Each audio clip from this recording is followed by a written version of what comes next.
Welcome back to Chelsea Fan TV and welcome to another video, guys. And in today's video, I'm going to be talking about the reasons as to why Thomas Tuchel was sacked. Tuchel's reign lasted exactly 100 games and he reached 6 out of an available 7 finals, winning the Champions League, the Club World Cup and the UEFA Super Cup during his tenure. It came as a shock to a lot of people, but hardly surprising. I think the surprise was how early it was, but the writing had perhaps been on the wall for a little while now, and things had been kind of simmering away behind the scenes, and eventually they just came to a head and things couldn't continue anymore.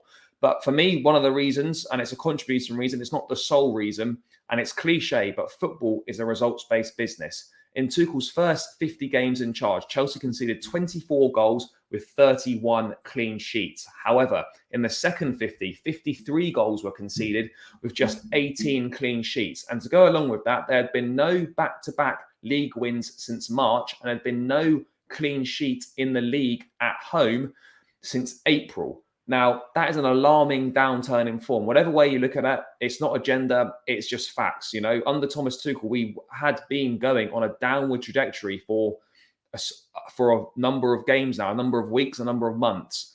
And things, unfortunately, despite me thinking that he deserved the time to try and turning it around, having been backed, things really didn't look like they were improving. So, you know, the contrast from the first 50 to the second 50 is quite alarming. And that is one contributing factor as to why Tuchel is no longer here.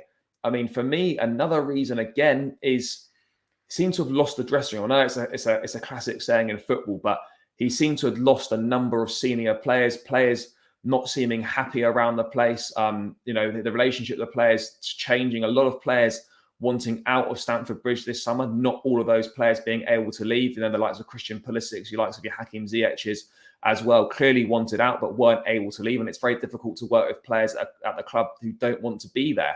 But it's quite telling that, you know, relationships weren't like they were with the players compared to when we won the Champions League. Things seemed very strained. Players questioning his tactics, players questioning the system, players questioning why they're being played out of position so often. And the facts, you know, a lot of, even as far back as pre-season, you know, guys playing on the tour that have got no first team future, getting minutes over the likes of your Gilmores and your Ampadu's and people like that, and Harvey Bale and stuff. You know, when you got the likes of Ross Barkley, Michy Batshuayi, Emerson, etc., taking up minutes in pre-season where they clearly got no future at the club. Senior players particularly didn't really understand that and weren't too impressed with it. So again, he started to lose the dressing room, and with results as well, you start to lose the dressing room. Players start to show their true colours, and yeah, the relationship just wasn't as it seemed to be. And once, you know, you're starting to lose players within the dressing room, it's a rapid downward spiral, and you know, you lose a lot of players very quickly. But that, again, is another one of the main reasons. And again, players have got lines of communication directly to the owners, directly to the board. I've got no evidence of this, but I'm pretty sure that players were going directly to the board with complaints about the manager. I just think it's just what happens in football nowadays. I mean, I don't think it's right that they've got that level of access to the board, but, you know, it's the way the game is. So it's for certain that the board would have been made aware from players that they weren't happy with Tuchel's methods or Tuchel's treatment of players. A report in The Athletic saying that there'd been one kind of younger player that had been in line to feature against Leicester, and the last minute he was told he wasn't featuring and was given no reason. I don't know how true or not true that is, but again, when things like that potentially start happening, the writing's kind of on the wall. Players see other players being treated perhaps not in the right way, and they don't like it. And Tuchel, unfortunately, had lost a number of key players and was starting to lose the dressing room. If he hadn't done so already, you could see that the players' performances just weren't there. He was struggling to get anything out of them. Were the players really buying into his methods, buying into what he was trying to do? I understand as a footballer, you've got a position that you want to play in, and you might get annoyed at being played out of position. But at the end of the day, you need to give 100% effort to where you're being played on the football pitch, even if it's not your preferred position. You give your all for the shirt and you give your all for the club. And I think it's clear that, you know, a number of players towards the end of Tuchel's reign weren't giving it their all or weren't performing to their best level because they weren't playing the positions that they wanted to play in. But for me, that's not an excuse. You know, I get it. You know, I've been an advocate of, players have got to play in their position. Sometimes it's not always possible. Sometimes you've got to do your job for the team. But I think the continual playing of players out of position, they also caused Tuchel to piss off a few players and to quite frankly probably lose them and lose the dressing room. That's one of the main reasons as well. Once the dressing room starts going against you and you start losing players in there, your time as a manager is up. But again, that goes along with the results on the pitch, and starting to lose the dressing room as well, losing key players not buying into the ideas. All these things add up, and it's never going to end well when that starts happening. Again, the strained relationship with the players, the new owners as well, too hands-on for Tuchel's liking. He didn't take kindly to apparently being asked to explain his tactics and selections in meetings. I think that's quite disrespectful. You've got guys that are coming in, particularly guys that have got no experience in football.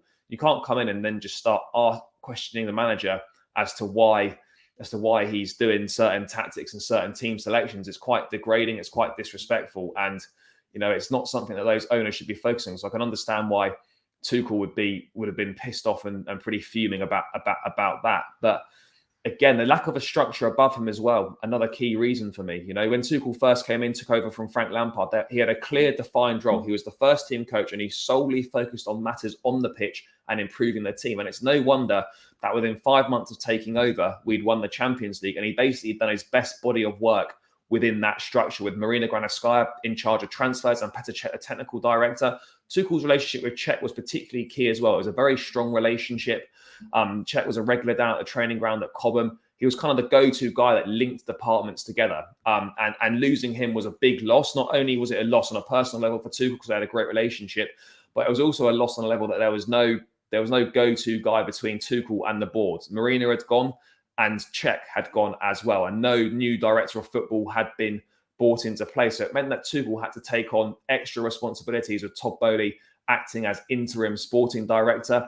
He had to be far more involved in transfers, which is something that he didn't want to be involved in, and he didn't embrace it too much either.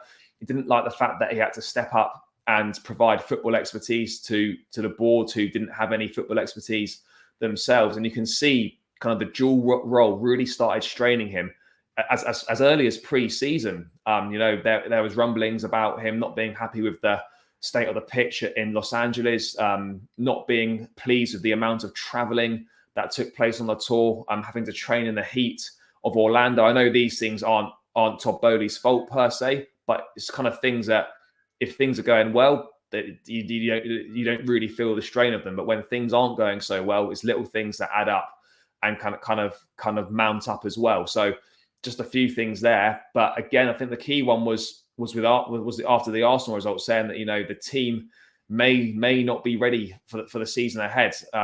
Tuchel not wanting that extra responsibility, I think you can tell that it distracted from the work that he was trying to do on the pitch. We didn't really achieve very much from pre-season at all in that regard. The team didn't look ready. Tuchel, you could tell, hadn't really been fully focused on footballing matters through no fault of his own. But these are kind of all things that add up. A lack of a clear structure above him, having to take on extra responsibilities that A, you're not used to, and B, you don't want to do. Losing key players in the dressing room, and to go with that, the results on the pitch as well. All these things add up. And when you think about it like that, as gutted as I am, as gutted as a lot of Chelsea fans are about this decision, when you sit back and evaluate it, I'm not saying it was right, but you can see why they've done it. And look, you could argue, or perhaps should have waited a bit longer, maybe wait to the World Cup, maybe wait to the international break at the end of the month. But if your plan is that the owners is to get rid of the manager, there's no point waiting. You just have to do it. But yeah, those are kind of a summary of the reasons as to why I feel that Thomas Tuchel was sacked. Lack of structure above him, extra responsibilities, losing the players in the dressing room, and kind of new owners being a little bit too hands-on for his liking as well. But guys, hope you enjoyed the video. Please remember to like and subscribe to Chelsea Fan TV and leave your thoughts in the comments below. And I'll catch you again in another video soon.